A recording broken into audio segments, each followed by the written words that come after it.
This whole situation is an absolute financial and public relations nightmare, and mixed in the middle of it all is CGC Grading. And that raises the question, is CGC cooked? That's what we're going to talk about in this video. I'm Pokemon Classics. Let's roll the intro.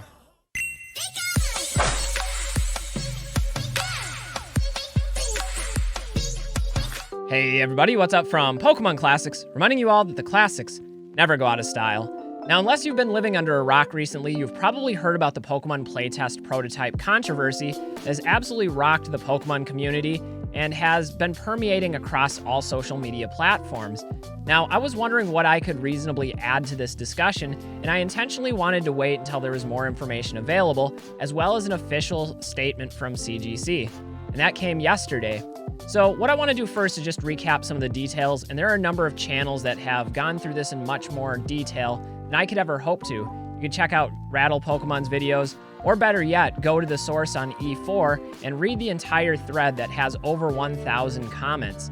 This was originally discovered by PFM, Pokemon Flying Monster, and contributed to by a number of other users, and I've been following that really closely. But to recap for you, back in 1996, there were these alleged prototype cards that were created in the early stages of the Pokemon trading card game. Now, these were said to have come from Takumi Akabane's personal collection, and he was one of the original creators of the Pokemon trading card game, adding to the legitimacy of these cards being real. The cards were then authenticated by CGC Grading Company, amongst quite a bit of skepticism from some in the community about their origins and their provenance. Now, they did have the reputation of Takumi Akabane behind them, and CGC approached this with sort of a trust me bro approach, reassuring the masses that they had legitimate reason to believe these cards were real, but that they couldn't reveal all the sources and all the testing that was done to confirm them. Now, if we fast forward to 2025, Efour user PFM realized that certain cards have metadata embedded into them from their print source. This can be discovered by carefully analyzing through close-up imaging of the dot matrix pattern, where it can track back to the original printers as well as the printing date. And many of these prototype cards had a date on them from 2024 rather than 1996. And obviously, that creates a really big problem for anybody who's authenticated those cards, purchased those cards, or distributed those cards. And what makes this even more complicated is there's complexities to the layers within this story. There's a number of different iterations of cards that have allegedly been reprinted or faked entirely, from the Alpha series, Beta series, Gamma series, Delta series. Basically, the entire Greek alphabet is involved in some way, but there's also been a number of different people and organizations involved in this mess, some of whom are likely just collateral damage, and some may be implicated in some deceit, deception, or otherwise outright scamming. And so it's created this entire mess that we now as a community have to face and figure out how we're going to move forward. Now, personally, I'm really not surprised, but I am saddened, and I'm saddened for everyone involved. I had no stake in these cards. I was initially skeptical of their origins, and I didn't feel any particular nostalgia for them, and even though I do enjoy classic cards and cards with history, I like the ones that I have an emotional connection to while growing up. Having said that, I thought these cards were really cool, and I wanted them to be real. I think anybody that has that close attachment to the early stages of Pokemon wants to have more information about the process and the development, and this filled that need. So it feels really unfortunate that not only were these cards potentially faked or have fraudulent intentions behind them, but also losing out on that opportunity to reconnect to history is something that hits a little bit close to home. So I wanted to offer some of my perspective on this and some of the inadequacies that I've personally seen with how this has been handled so far. The first thing I'll say is I think a lot of people are using this opportunity to dunk on CGC and point out their misguided approach to grading. And there's probably a little bit of validity to that criticism. Now, I've never been the biggest fan of CGC, and I'll acknowledge my bias openly here, but I'm primarily a PSA collector, and that's because the cards when I started grading, PSA was the only company that was really grading and authenticating Pokemon cards, and I like to have uniformity of my collection. Having said that, I've been a strong advocate and proponent of CGC's slabs. I think their slab is one of the most aesthetically pleasing slabs on the market, and I've praised them for their innovation of recognizing error cards that have origin legitimacy to them that PSA and other companies failed to recognize.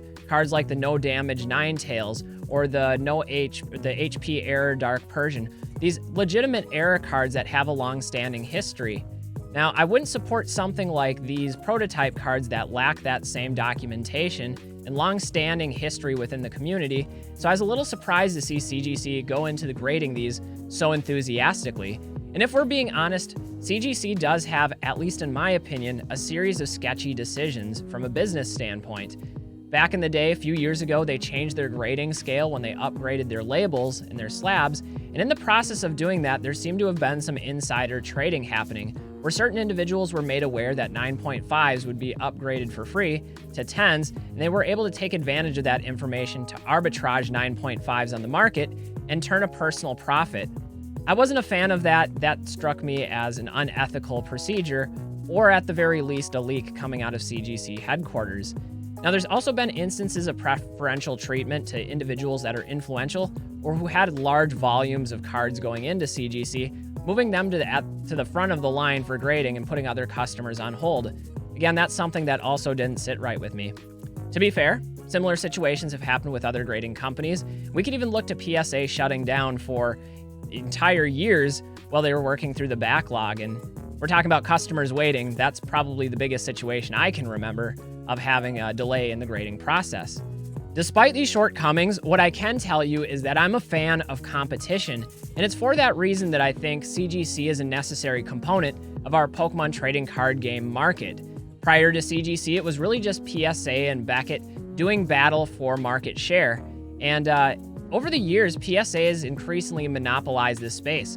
I did a whole video on this, but PSA has been in business contracts and negotiations with a number of other big players in this market, including SGC, eBay, TCG Player, and Golden Auctions. And so we're seeing many aspects of the broader market all being consumed by a singular parent company, and I think that's concerning. Now, there are other grading companies out there, like Tag and others, but many of them are so small by comparative market share that they can't put a reasonable dent or disrupt the practices or the flow of money that's going into this market as a whole. And it takes a lot of capital, building of reputation, and investment in infrastructure to really be competitive. And those were all things that CGC had available and brought to the table to maintain balance with larger companies like PSA. So here we are now embroiled in controversy, and it raises the question, is CGC grading cooked? That's the question of the video. And I think one thing we can determine for sure is that CGC seems to have taken an overzealous and ultimately irresponsible approach to grading these cards. And while they may have some legitimate sources, or presumably legitimate sources, and one of the original creators of the Pokemon trading card game, just taking one person's word without any other cross-reference checks of origins is a dangerous game to play, especially for an authenticator. Not only did CGC decide to still authenticate and grade these cards of questionable origin, but they vastly ignored the concerns raised by community members, preferring a trust me bro approach when it came to disclosing their methodology for determining the card's legitimacy, as well as their sources of information. In fact, they even doubled down on this by publicizing and promoting their findings through advertising, including making a video announcing to the world the historical significance of these cards, as well as their authenticity. Now, this becomes a problem when a company like CGC has an authenticity guarantee where there's financial compensation tied to the legitimacy of those cards. And in my personal opinion, I think this is where CGC has fallen well short of their obligations as an authenticator. Now again, this is just my opinion, but I think there are three primary issues with CGC's handling of this situation, and the first comes with CGC's silence.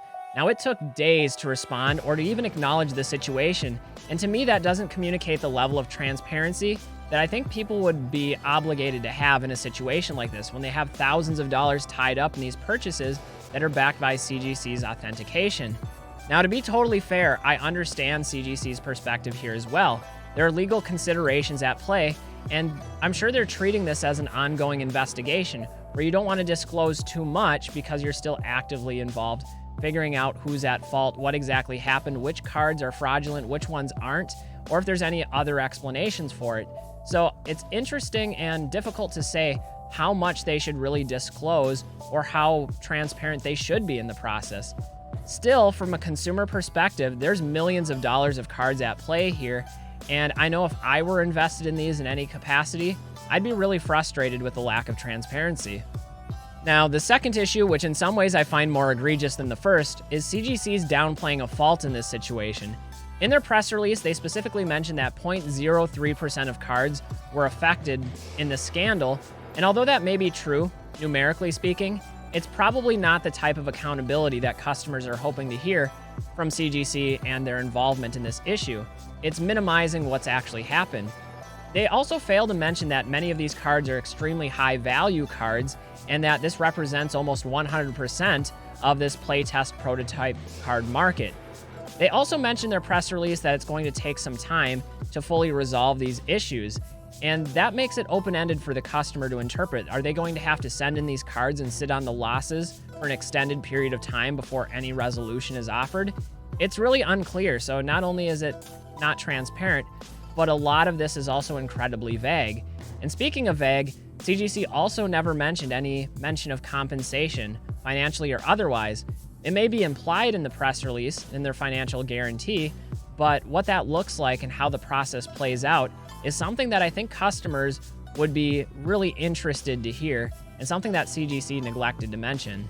And this brings us to issue number 3, and that's CGC's unclear remedy for this situation. Now, looking at CGC's guarantee, they traditionally offer 3 different remedies for situations like this. The first is to regrade the card and pay out the difference between the new grade and the original grade. The second option is to purchase the card directly off the collector and have it disposed of. And the third option is to replace the card with a similar card of equal value. Now, the details here are what really matters, and that's where it gets tricky.